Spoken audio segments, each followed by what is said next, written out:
Hey guys, today I'm going to show you how to make the Santa baby tea. So I'm starting with watermelon prepare and I'm doing 1 scoop. I'm doing 1 scoop of tropical fruit and 1 scoop of our raspberry tea, some mandarin aloe. I'm going to mix that up. Add some ice. I might add a lime Liftoff.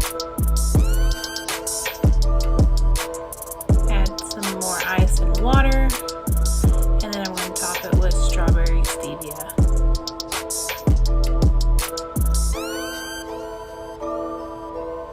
And that's it. That's how you make the Santa baby tea. Thanks for watching and happy holidays.